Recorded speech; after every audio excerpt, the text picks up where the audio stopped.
Welcome to Rhyme and Reason, hosted by Dr. Barry. Today, Barry welcomes addiction professional Marc Kantor. And now, here's Dr. Barry Ryman.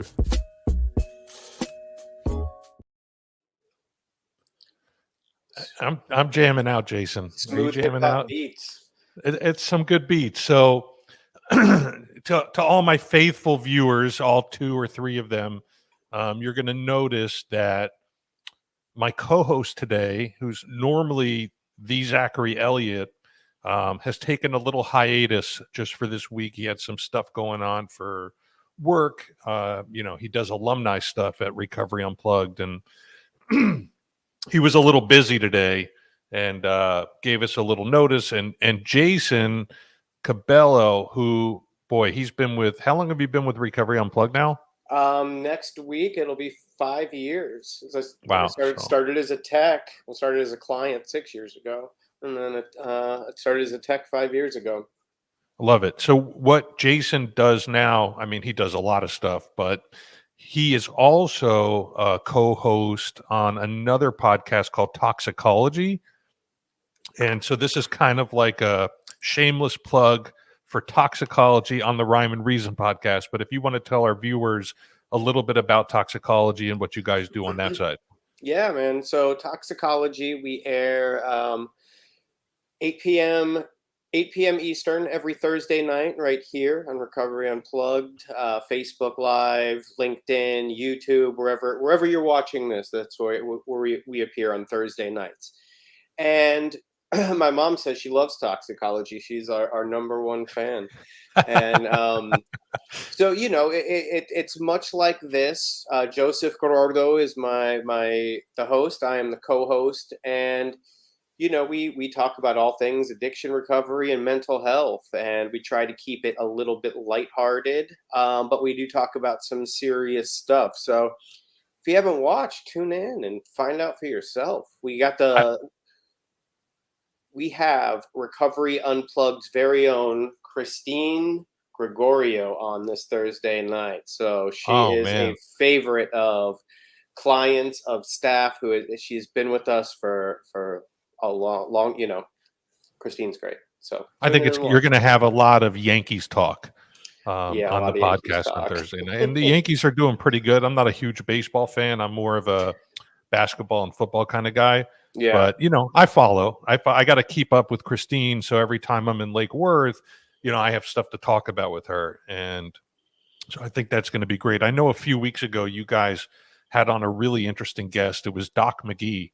Yeah. Doc, major music manager. Is that a pretty good description of him? He's out in Nashville. Yeah, well, he moved back to Florida, but he had his business running out of Nashville, out of LA. But he discovered and managed bands like Bon Jovi, Motley Crue. He still manages Kiss, so he's been in it for decades and decades, and has seen it all. And if you've read any of the Dirt, or even seen the Dirt biopic, he was depicted in there.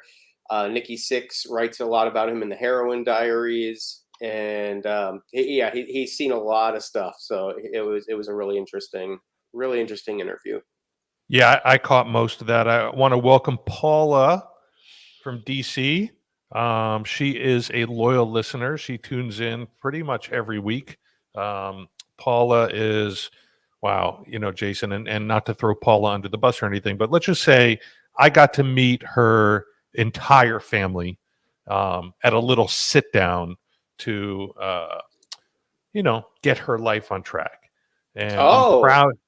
Wow. And I flew to DC for this one, and I'm proud to say that, boy, does she ever have her life on track. So a shout out to Paula. That's fantastic. Really, yep. How long ago was this? This was about, and Paula can type in if I'm wrong, but has to be a little over a year ago, I would say. Wow. I know we were still wearing masks, so it was definitely during COVID, but not to the point where, airlines weren't working or anything like that. Right. That's got to be great for you to see, man, because I know I know Barry does a lot of work getting people into treatment. I've known Barry from the rooms, before he started working at Unplugged, and we know a lot of the same people. We would go a lot of the same meetings. I didn't even realize that you were an addiction professional when I met you, because you, in your everyday life, you're active in your recovery and other people's recovery. I know you sponsor a lot of guys in 12 step. And this is just, I don't think you talk about that. Don't talk about that a lot on here, but even once you hang your hat up for the day, from your professional career, now you're doing it, and you do the same thing in your private life. So you just give and give and give. It's a lot of giving, but what's the oldest saying in recovery? You can't keep what you have unless you give it away. So, Right. I try to live my life in a manner that is fulfilling, and I do spend the majority of my waking hours helping others, but on the selfish side, every time I help somebody else, it helps me, Yeah. and I'm sure you could relate to that because you've had years of giving and helping too. Yeah. Maybe not as much in the spotlight, but behind the scenes. And when we help others, we help ourselves, and then the people that we do help then go on to help others. It's kind of Yeah. like contagious. Yeah, because at least for me, speaking for myself, when I was in need of help, and I was in need of help for many, many years, for decades before I was willing to accept it. And I found these people who I knew would be there when I was ready, and kept them around. You know what I mean? Even though I wasn't ready, I would go to meetings and keep these people close by, because I knew one day, especially the way that I used, it wasn't sustainable. I was either going to die or need these people's help at some time. So I plugged in with the right people and made sure to keep close. Well, I'm glad you did. And we were talking a minute or two ago about Paula and that little sit down that I had with her family, and the dynamics of that. She had no idea I was coming. Okay. So these things are commonly referred to, for our listeners who may not be, so educated in the addiction realm, but it's an intervention. And I don't think there could be a more perfect segue for, the guest that we're having on today, Marc Kantor, who is an interventionist. He himself was in recovery. He first found recovery in 2004. He was being treated for prescription abuse and addiction. And in 2014, he started to train in the realm of interventionist. He became a certified intervention professional that same year. He later founded South Florida Intervention and wrote the book, How to Do an Intervention, a step-by-step guide to parents. Funny enough, that book sits in my car. I want to tell you it's for everybody who comes into my passenger seat and wants to read it. But one day, Marc and I were having lunch, and he gave me the book, and I popped it in my car, and then it's kind of stayed there. So anybody who does come in my car gets very well acquainted with Marc's book and how to do interventions. Anyways, he's currently a member of the National Association for Treatment Providers, otherwise known as NAATP, and the Association of Intervention Professionals. So let's bring Marc on. Let's learn some important or the best routes of action for helping you or your loved ones. Hi, good afternoon, I suppose. Thanks for that introduction. Marc, I hope you're not mad that your book is still sitting in my car, but it is a daily reminder of your face. And I appreciate it. For whatever reason, it's become my go-to thing in my car. If I'm at a red light, I'll pick up the book. So I'm about halfway through it. That's great, and I really just hope that you have a lot of people in your car, so it's getting exposure, and I appreciate that. I'm impressed that that's your go-to at a red light, because I just had to. I'm actually about 36 hours clean off TikTok, so I'm going through it right now. How do you feel? I feel okay. But it was at default. I would sit at a traffic light and I would TikTok. I'd be in the bathroom, I'd be TikToking, I'd be brushing my teeth, I'd be TikToking. And I think the Wiggle song that now people are doing on TikTok. I think it was this British guy. It says, I wiggle, wiggle, wiggle. My money don't jiggle. It folds 6'2". And I just became obsessed with that. And I realized I'm standing in the bathroom just watching video after people doing the stance about the compact. And I'm like, I gotta get rid of that. So are you at the urinal doing the little wiggle, wiggle, wiggle? yeah. Oh yeah. Yes, the little wiggle, wiggle. Yes. So how many? Not to transition out of this subject, but I mean, how many hours a day do you think you were spending a day on TikTok? Ooh. Maybe it was an hour. I mean, it could have been a minute here, a minute there, but Right. but certainly there's that point in the day where you just you get tired and you take a break, or I travel a lot, so I'd be sitting in airports with my Beats on and watching TikTok videos. I'm really into aviation, and so I got a lot of aviation videos which were good, and I like to watch. I actually do learn a lot from TikTok, a lot of history, a lot of just a lot of useless information that I really love. But I think it was like, I need to take a break. It's interesting though, because with Facebook, when I'm scrolling through Facebook, I start to feel depressed. I literally feel a chemical change in my body, and I start to feel depressed. And because I think with Facebook, I'm comparing myself to everybody else's life, right? But on TikTok, I don't know these people, so I don't have that dog in the fight. So it was better. But I think I need a break from all of it for a little while. So. It's funny that you bring this up, and I'm putting in the private chat right now. Let's see. Okay. I have had TikTok for a while, but more so just to kind of watch. And so I have two daughters that are 10 and 8 that are pretty much obsessed with TikTok. They're obsessed with there's Zoomerang and Likey and all these different platforms now that kind of imitate TikTok. So I've never heard of those. Okay, so just like a week or two ago, I was with my girls and we were in Target, and we specifically went there to get them a toy. Okay, it's just eventually they ask so many fucking times that you just cave, and Target's like 5 minutes away, and I just said, all right, we're gonna go get a toy. And so we're in the toy aisles, and there's not just a toy aisle, there's aisles and aisles of. And I'm standing there and I'm watching this woman who had about 4 or 5 kids. She was Orthodox. And I'm like watching my kids, and then I'm watching her drove of kids go by. And every one of her kids were picking up different items off the shelves. And the mom was like, put that back. No, put that down. We have to go. No. And I'm like, this could be a TikTok. Yeah. So I gathered the troops in the toy aisle, and within 3 minutes, I put my second TikTok ever up and posted it.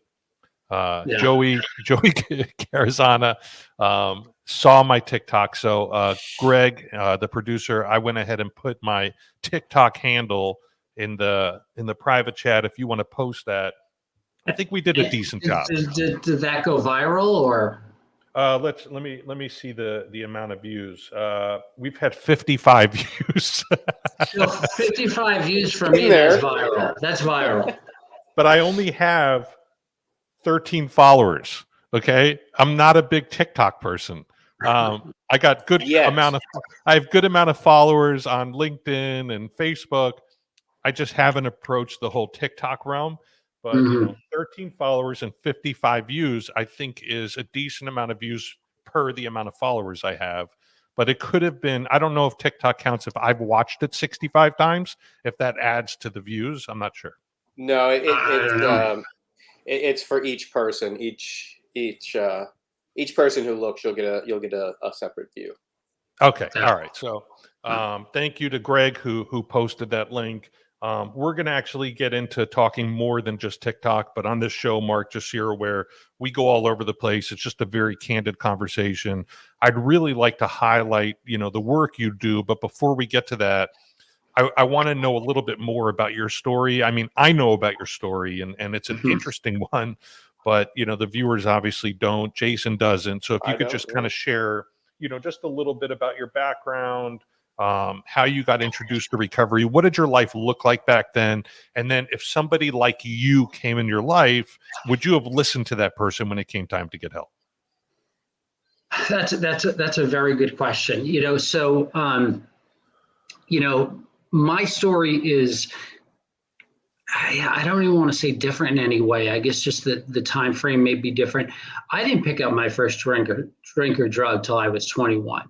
I grew up in a family on Long Island, a conservative family, and I think the message we always got from our parents, my sister and I, is we just don't do drugs, we don't drink. I never saw my parents drink. It was just they were just like something we didn't do. So I think the idea that I'm going to pick up a drink or a drug is just so out of the question for me growing up that I don't even think about it, but I spent the first 21 years of my life on and off being horribly uncomfortable in my own skin with no relief. It's like, my skin's getting tighter and tighter. And then when I was in college, I was prescribed Ritalin for my ADD, and that's not a drug because that's prescribed, right?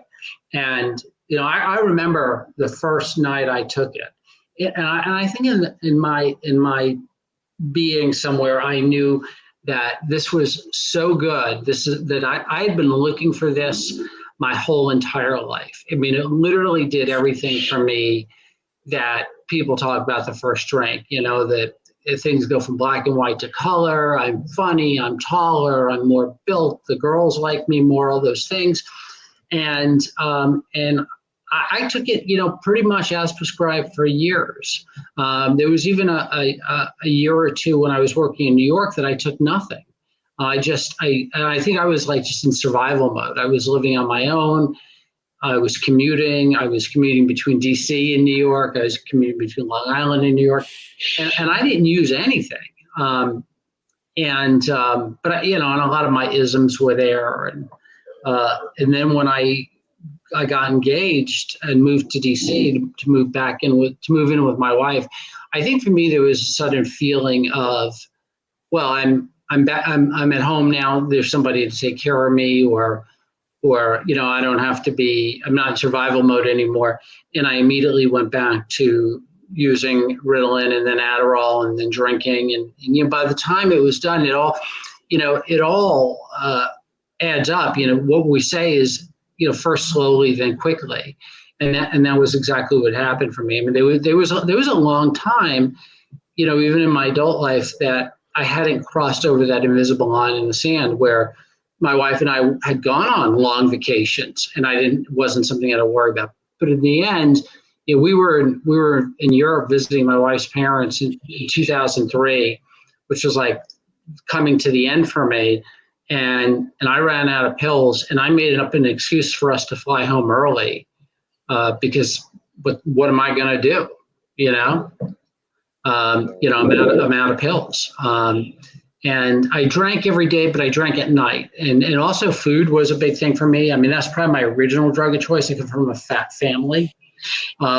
We didn't drink, but you should see us on a cruise at the buffet, right? I mean, so by the time I got to treatment, I was 100 pounds overweight, because there was just so much about food in my family. It was just such center all the time. So I think I don't know what just happened. Is that me? What just happened? No, I think you look all right. Was it a light change or something? I think it might be Mark's mic picking up us talking and echoing. Interesting. Okay, so I'm gonna sit back a little bit.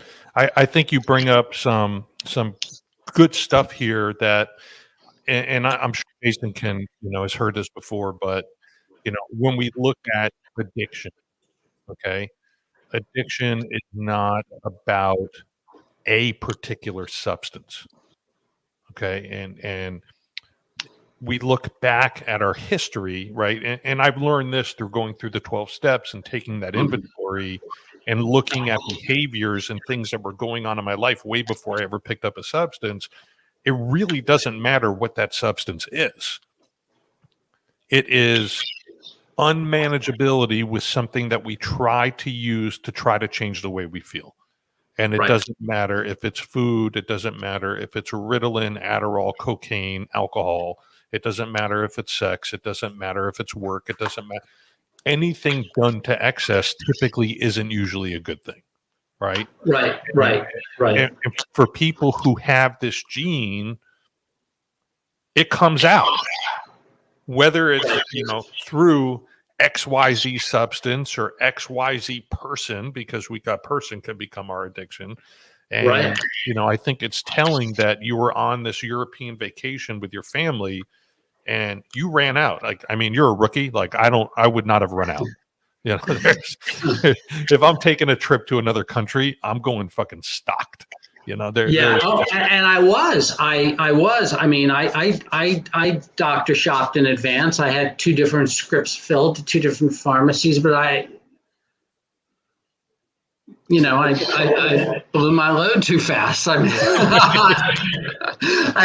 just went through it so. Yeah, Larry's chiming in here. My dad can't go without Skoll at 7 a.m. reading the newspaper. His brother died from it and he won't acknowledge it. And the lay viewer would be like, okay, so it's Skoll packets of nicotine, no big deal, right? Right. But in all reality, his brother died from it and he won't acknowledge it. Right. And given sufficient reason to quit or moderate, they do, right? And certainly having a sibling die of the exact thing that you're doing would be cause for that. But And I think that's a telltale sign of an addict is if you're going on vacation and then you bring enough to what would be if you're doing the math before leaving. Like I can do 3 pills a day if I do this and sparse it out and I'll be fine. And then day 2, day 3, you're like, I'm going to take 5 or 6 today. I know it's going to hurt me in the end, but I'll figure something out. It's like the consequences, right? It's like the consequences don't mean anything when this thing's in front of you. And it's like you have no choice but to not take it. I remember one time it was like, my big thing was being on as many drugs as possible and then convincing everybody else that I'm not on any drugs. And my mother was a big enabler, and me trying to prove to her that I wasn't high so she could give me money to continue getting high. And then there was a time when I was like, I had like 3, they were oxys at the time. And I was like, I have these 3, I'm going to take a half at a time, whatever. I end up taking all 3 and then being with my mom. I'm just like nodding out, standing in her refrigerator, just nodding out, tipping over. And it's just like, I can't help myself. If I have access to this thing, I'm going to do this thing until I'm, literally nodding out, falling on the floor. And, that's the difference between somebody who might take 1 too many or might have a physical addiction to a full-blown addict like I am. Yeah. At the end of the day, it rules your life, right? It's just, and I think back at that trip and how angry my wife was at me on a constant basis. And my daughter was like 1 year old at the time and she was with us. And, it's just, I look back at it and it's just like, what a hot mess, what trauma is being caused for all of us. We're all just so disjointed and, and that's a big part of what I do. And Dr. Barry, this is just the work with the families. The disease just permeates through families. And you can just see the wreckage, like following behind in the wake of the addict. Yeah. I don't think there's any question about that. This is definitely a family disease. Right. Yeah. And it's been my experience over the last, X number of years, that there have been times where the family is actually sicker than the identified patient. And I'm sure you've experienced that, right? So, and as recently as last night, I've experienced that. Yes. okay, yeah. So, I mean, Yeah. and we're going to get into kind of the work you do now and the whole intervention aspect, because I find it fascinating. And I don't think I've ever had. I mean, I'm a doctor of psychology, but I never had like a formal interventionist training. So I kind of do it the way I've always done it, which 9 times out of 10 is effective and it works. But I know there's some real specifics, and the family component is obviously a big part of the intervention process, and it's not always done the way it is on TV. Right. Right. There's a lot you don't see on TV. Yeah, there's a lot you don't see on TV. There's a lot of planning that goes on behind the scenes, getting the family prepared, making sure everybody's on board, making sure that the consequences are in place, making sure nobody caves, which I've seen happen. Okay. And with lethal results, unfortunately. Yeah. When families cave. Yeah. What was your bottom? What actually led you to sobriety? What happened? Do you remember that last night? I mean, what was it? Yeah. So it was a couple of days after my daughter's second birthday. So a year later, post this European trip, and my wife had gone to the bank to get some money for something, and all the money was gone because I had just recently been out doctor shopping. And we're not great financial managers to begin with, but you're out in doctor shopping, and at the time in 2004, and she called me in the car, and she's like, "I'm done. I'm out. I'm going." And she took my daughter that night and went to her friend's house. And then she left a message for my parents on my dad's voicemail and said, "Your son's an addict. He's an alcoholic. He's a bad provider." Because my career was completely in the shitter at that point too. And what were you doing at that time, career-wise? Commercial real estate. Okay. Yeah, which is a high risk, high reward business. And I would have. Sometimes we would have a good deal, and it would be like, oh, this is great, there's no problems, but then you're back down quickly, you're out of money, you're back down at the bottom of there's no consistency. And that's because the end of my using is like, when you're towards the end, there's a certain amount of using you've got to do just to get up to baseline, just to be operational. And then you're getting high from there. So it's not, in the end for me, it wasn't about getting high. It was using enough to become functional. Getting right. So, yeah. And my wife left that message for my dad. And after she did, she said, they'll never talk to me again. They're going to hate me. They'll never talk to me again, but I have no choice and I'm leaving. And my dad called her back 24 hours later. And he said, "I know that everything you're saying is true. We've been ignoring it, and we're going to do something." And I was kind of an easy intervention. My dad called me, and calls me in the car. I'm always in the car, and he says, "You got to do something." And I said, I know, I got to. And I knew I did. I mean, I had known from that first time, from that first pill, that day was going to come, and it was almost 10 years, like right to the day. And so I made my own arrangements to go to treatment. And there was only one treatment center I had ever heard of, and that was the Betty Ford Center.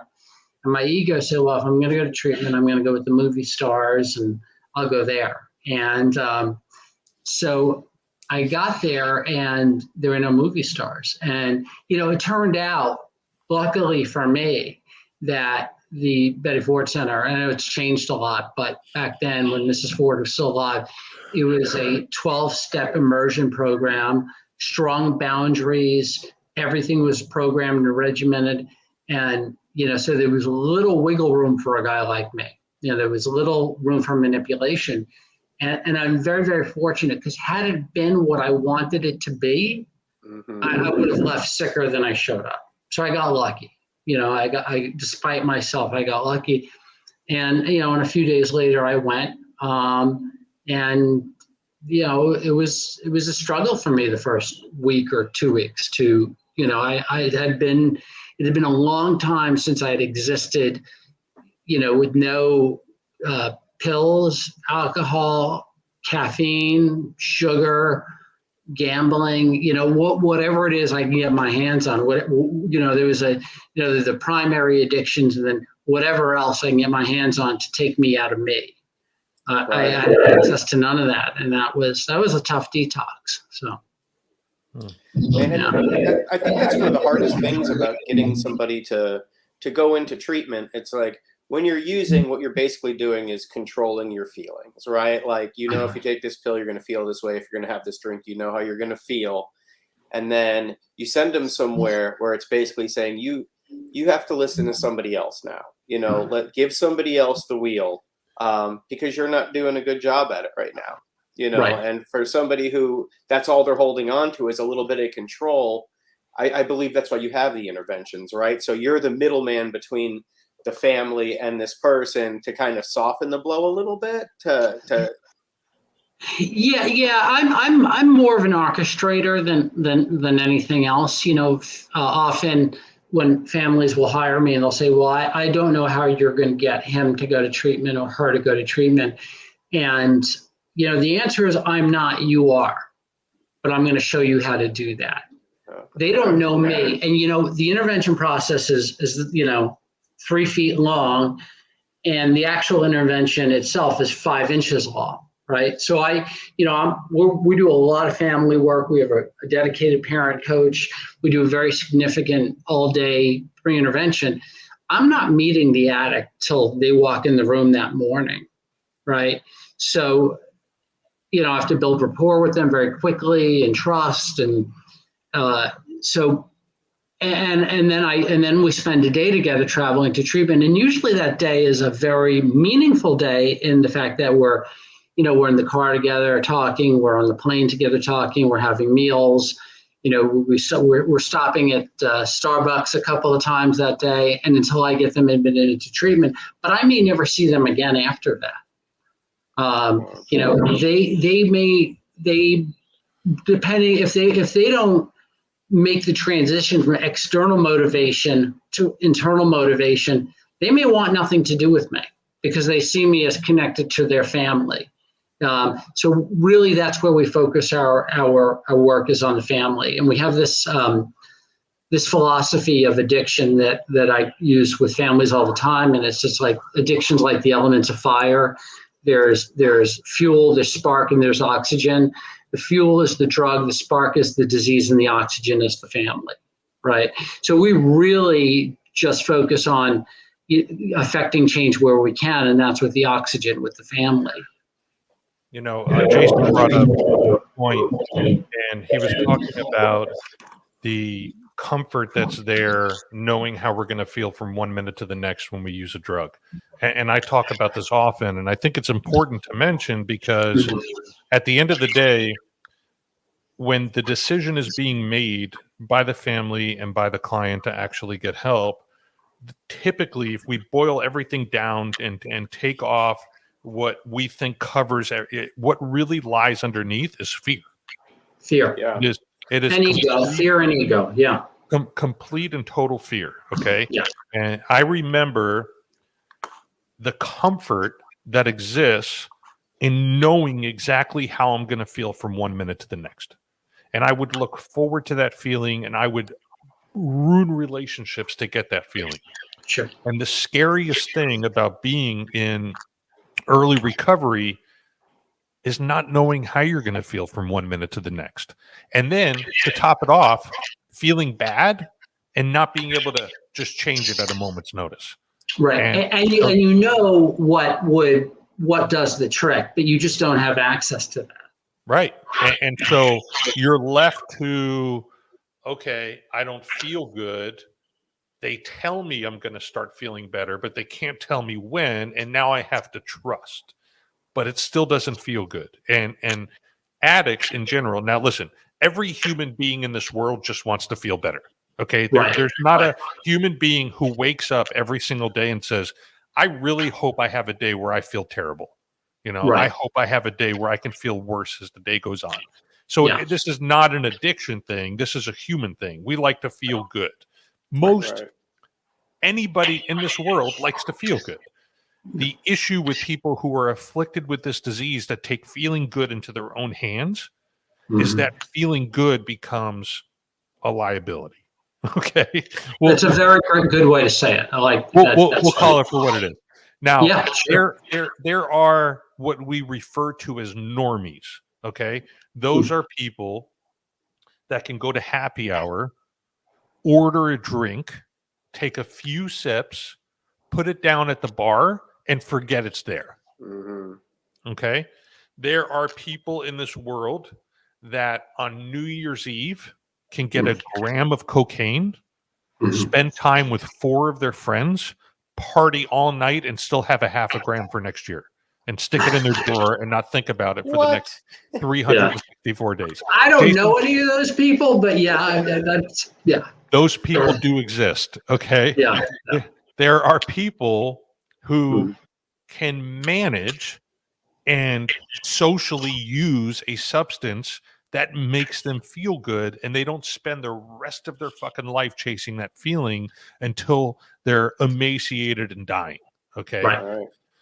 So when we look at, this population as a whole, when we talk about addiction and we talk about feeling good, yes, the two things run hand in hand, but what we have to instill in the people that we're intervening on and the people who are new in recovery is that it is possible to feel better than you've ever felt, but you have to give yourself enough time to get there, and the road's going to be a little bumpy. The good news is, though, you're not going to die from the bumpiness. You're not going to die because you don't feel good. The better news is just because you feel a certain way right now, in 10 minutes, you could be feeling something different, and it might be a little bit better. So anyways, that's a little Dr. Barry tangent. So let me ask you, Mark. Absolutely on point. Yeah. Let me ask you, Mark, what or when did you make the transition from real estate, which is a completely separate field, to, hey, I think I want to risk everything right now and put all my eggs in one basket and go and be an interventionist?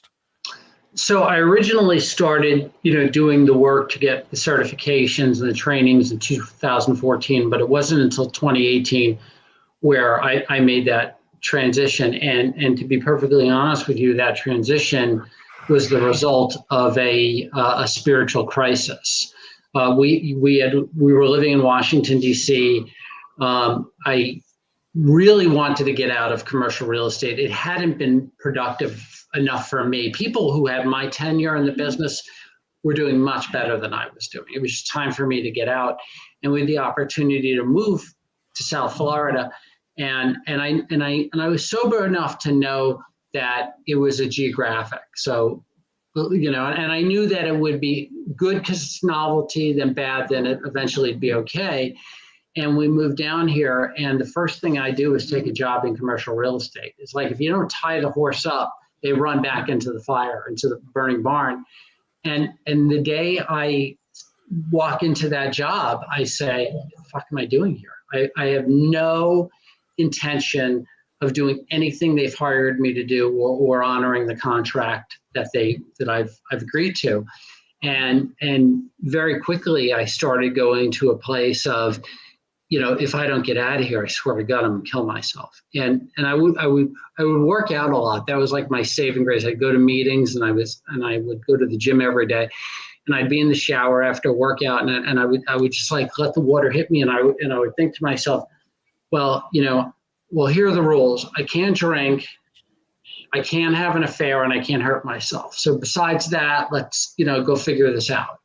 And it was actually one night, it was really, again, affecting my relationship with my wife. Her career was going very well. It was affecting my self-esteem.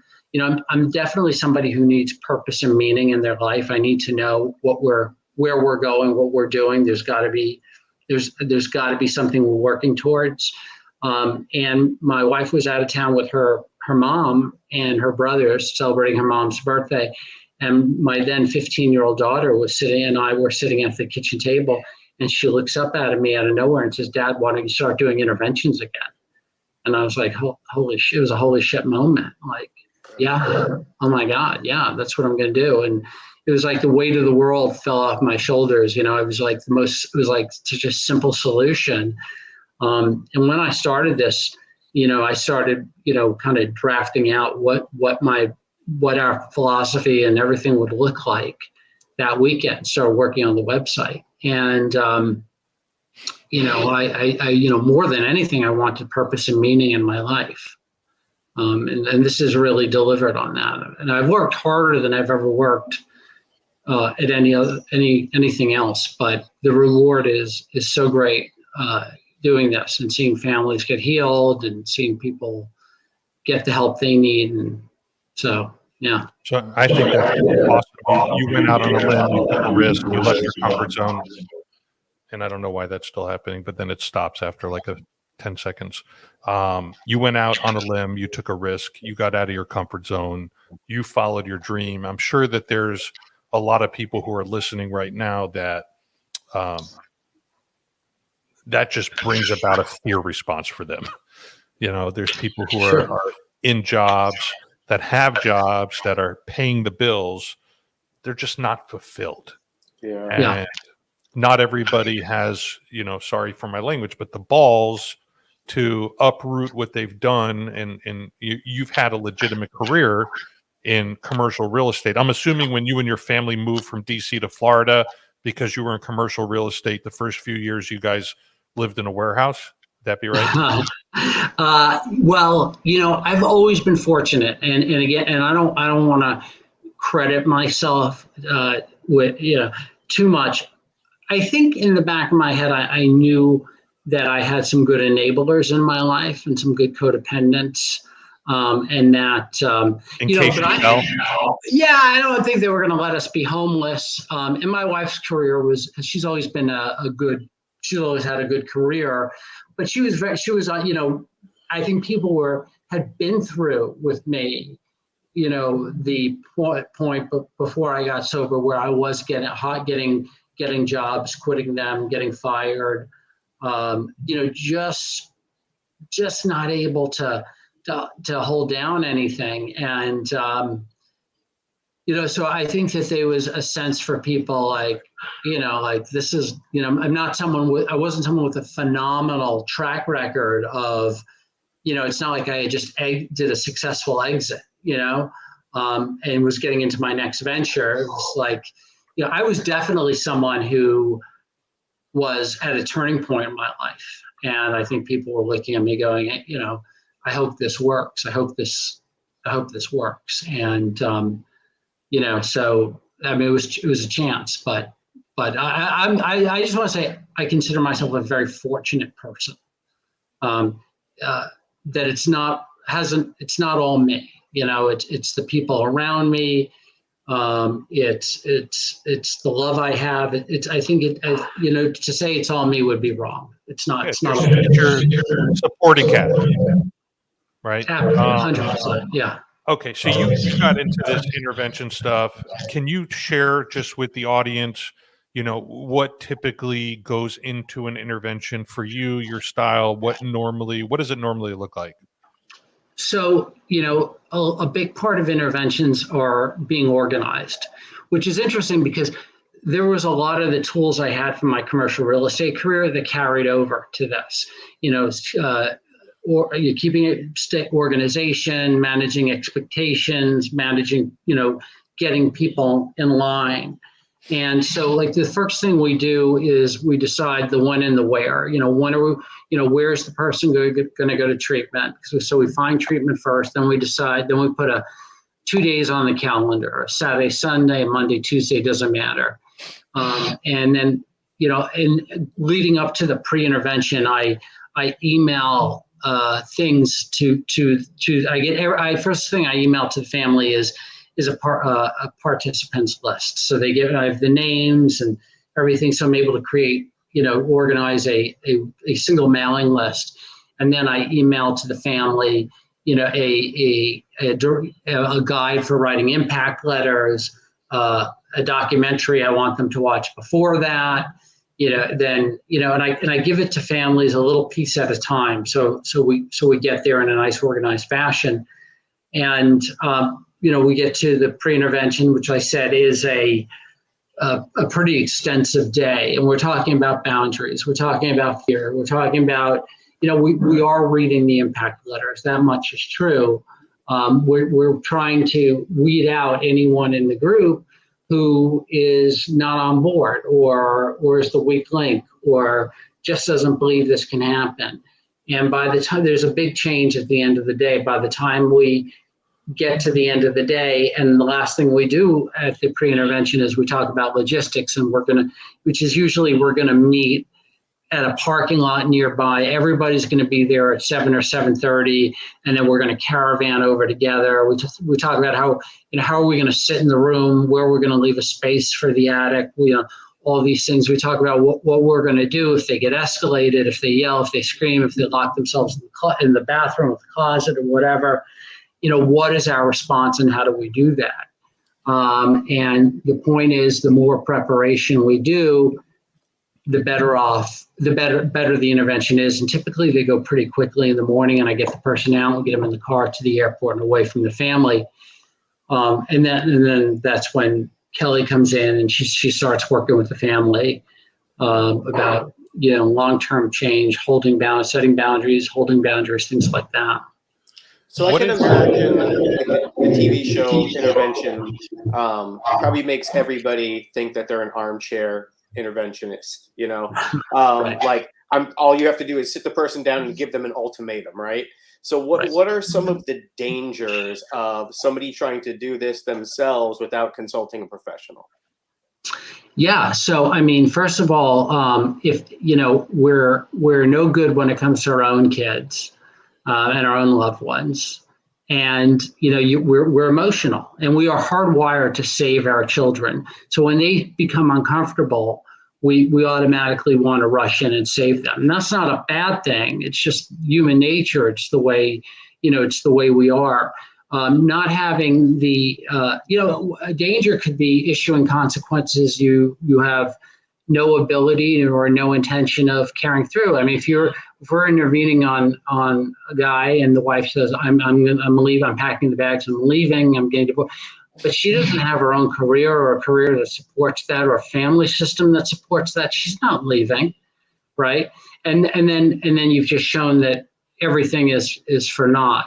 One of the things that we work on, one of the dangers is getting the family to not take the bait, because the addict is going to be, let me grab here. Let me try they're going to run through all their tactics. I hate you. You're a shitty parent. You never loved me. Everything they can, this is an ambush. It's not fair to me. If you had just had a conversation with me, I would have went. We didn't have to do all this. The truth is, by the time people get to me, is that they've been trying to have that conversation with their loved one for years and haven't been able to.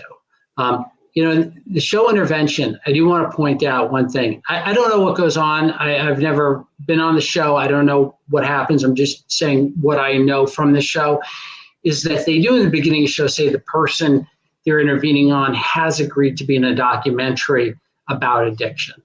So obviously that person is somewhat of a willing participant. They acknowledge their addiction, and then we don't know what kind of work they're doing. They could have 5 sober coaches or therapists working with the family to get to that one point that you don't see.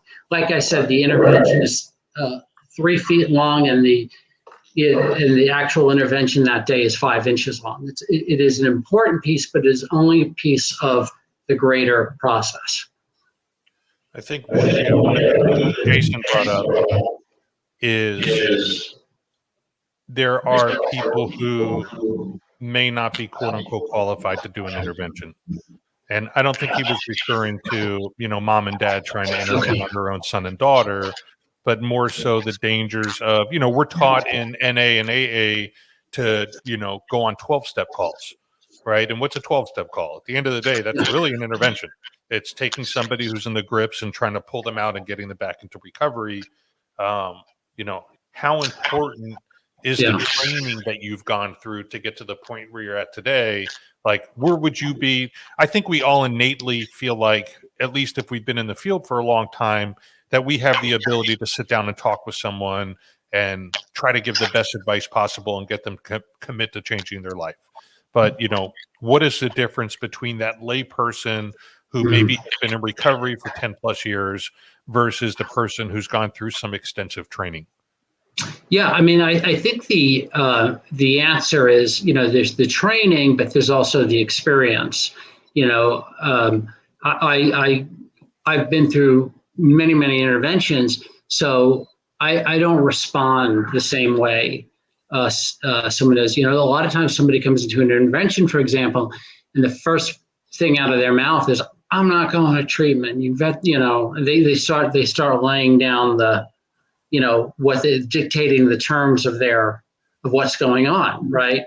And someone without experience might be flustered at that, and that's the end of the intervention. And all of a sudden, the addict is running the show again, right? The script has been flipped.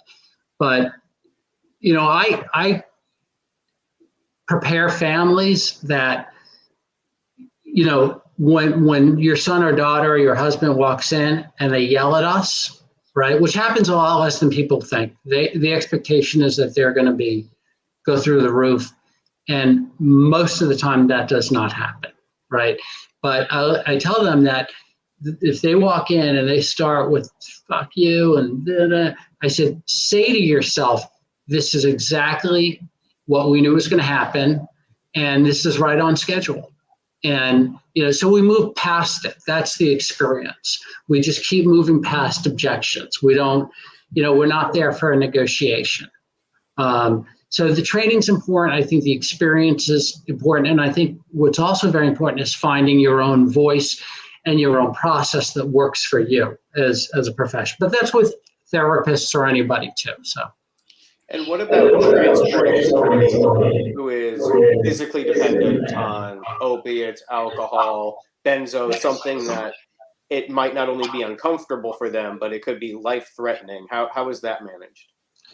Yeah, that's a good question. I've definitely had those. Most people that I transport they're pretty functional, so it's not an issue. But I have had people that are really intoxicated. I had a young doctor once, a female doctor, but she was small, and I was able to like get her on the plane, and they gave us our own row, and she was fine, and we got a couple of drinks. She was fine. But you know, I've also had bigger guys, and then they start getting loud in the terminal. And nowadays, with everything going on, you'll have a gate agent come over to you and be, "What's going on here? We're not going to let you board the plane." So you're trying to keep that person calm. And I've also had interventions where I go in and I said, this person can't travel.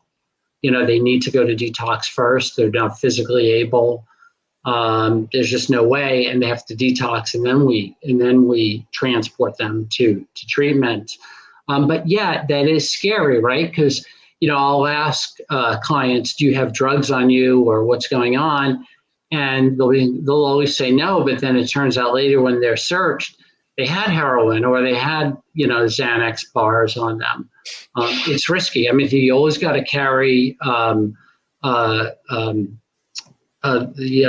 Narcan, thank you. Yeah, you should always carry Narcan.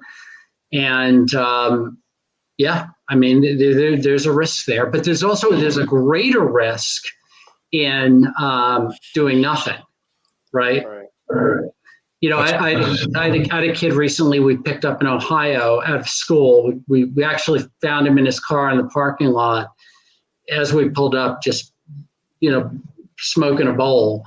And we couldn't get any direct flights out to Salt Lake City that night. So I flew with him to Atlanta, and we stayed overnight there. And the reason is, had we overnighted in Cincinnati where we were, you know, he would be close to his stomping ground, his university. And I didn't want him calling Fat Charlie or Big Joe to come pick him up, and I'm feeling better. And then, you know, all of a sudden we're like, what happened? I wanted to get him to a place where he's not walking out the door so easily. So we do things like that, little techniques like that. Put you on the spot. Go ahead. And I don't know if you have this data or statistics, but I'm sure you get asked this, especially when somebody's forking over thousands of dollars to do an intervention. What's your success rate, Mark? It's very good. What I tell families is most people go at the intervention. When I say I've had intervention, I've naturally had interventions where the person won't go, and I'll tell you why that is. We had one about 6 months ago where a mother had hired us, and we had a great pre-intervention, great family, and we walked in, and I looked at the kid and knew he wasn't going. He wasn't sick enough. He was 26 years old. He was a gambler, some cocaine, some party. But he was still in good shape. He was working out every day. His hair looked good. He was still getting girls. And, in his mind, and I said to him, I said, I know that, I said, you're exactly where I was at 26. You just think that if I, can make enough money, all my problems will go away. And he was like, yeah, I don't have a problem. I'm good. And the family had very little leverage. He had his own apartment. The mother had paid off his car, all those things. And the family was not willing to implement harsher consequences. There was a level. And I actually think that there was some relief on the mom's part when the kid didn't go. But yeah, we've had a couple of tough cases like that. Today, the kids today are a lot more emboldened and brazen than when we were. I mean, I think if I had told my father, F you, I'm not going to treatment, he would have put me through the wall. Yeah. And I mean, and today he would still do that, and he's 80 years old, But a lot of kids today, they don't have the respect. They're not afraid of their parents. There's not that, but that leverage doesn't exist. And a lot of kids have groomed their parents to behave, to not intervene. I think I remember looking back. I remember being intervened on. I mean, I remember the night, the setting. It was June 19th, 1996, which is my clean date today. Okay. And I remember I was walking into my psychologist's office. I was doing the individual therapy thing as kind of a, just to appease my family. I was 20 years old. And I got into my psychologist's office, and in the waiting room, both of my parents and my sister were sitting in there, which was not normal. And we got taken into the doctor's office, and they basically had me at hello. I knew the gig was up. There was a relief that came about me. I remember that feeling of, opening my hands and kind of just waving the white flag and saying, I'm going to try this, because I knew the way I was living wasn't working. But when you encounter a client like you were just describing, who has it going on, I mean, I'm 6'3", I was 140 pounds soaking wet, having grand mal seizures in and out of hospitals. Like I did not look good. My hair didn't look good. I wasn't in the gym. I wasn't in shape. My life was literally falling apart. Yeah. I didn't want to stop using, right? We don't ever want to not feel good. We talked about this before. Yeah. But I got to that place where I said, I'm going to give this thing a shot. So, I think that open-mindedness, at least having the open-mindedness, is crucial. And there have been interventions that I've been a part of where I walk in and I'm thinking in my head, this person doesn't need an intervention. Not yet. This person might not even be an addict. It's the family that really needs to. Right. Yeah. So, yeah. I'm sure you encounter that kind of stuff. We are running up close to the end of the hour. I just want to talk real quick about your book. Not everybody can proclaim that they're an author. And so I think that's a really big deal. I'm sure Greg, our producer, will put something up, about your book. But if you just want to give a plug real quick about your book, where people can find it. And then is it taking business away from you, since you're actually giving a guide to intervention? I think most people, I give the book to families that hire me. I give the book out to people, that inquire. And I think the book does a very good job of, helping the family understand my philosophy of intervention and what they can expect to go through, and some of the things they're going to see in an intervention. It really hasn't taken business away from me, though I did get a call recently from a family, and they said that, they'd have bought my book and they were going to try it themselves. And I said, oh, go for it. And, have fun. I don't know what the result of that was, but listen, I go to some really good restaurants yeah. and try some really good dishes. And there's going to be times where I get a bug up my ass and want to come home and actually try to cook what I just ate. Yeah. But I'm always going back to their restaurant because my cooking sucks. So, well, my wife and I talk about this a lot because she's produced a lot of intellectual property for her business, and clients ask her for it. She's always reluctant. And I say to her, just because you give a man a scalpel does not make him a surgeon.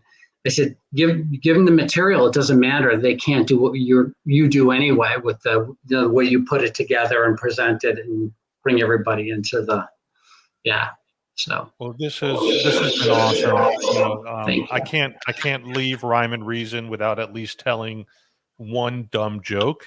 Go ahead. So, knock knock. Who's there? Amish. Amish who? You do not look like a shoe. Cute. And it's so hard to come by a good joke you can tell like to a 3-year-old. Yes, Yeah.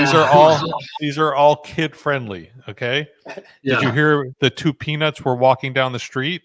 Uh-huh. One was assaulted. Oh, poor Peanut. I want to thank Jason for coming on last minute. For filling in for Zach, who was out this week. Again, you can catch Jason every Thursday night at 8:00 Eastern on these same platforms on Toxicology's podcast. Mark, I want to thank you for coming on. Also on pretty short notice. I got you over the weekend. I think you were traveling and really appreciate it. And I'm looking forward to another Cuban lunch with you, which I think I turned you on to that restaurant. Oh, yeah, because we've since gone back there. My wife loved it. My daughter loved it. This was great. Thank you very much. I really enjoyed it. And thank you, Jason, for coming on. And I hope we can do this again. This was a lot of fun. Thank you so much, Mark. Thanks. Take care, guys. Bye-bye. Bye.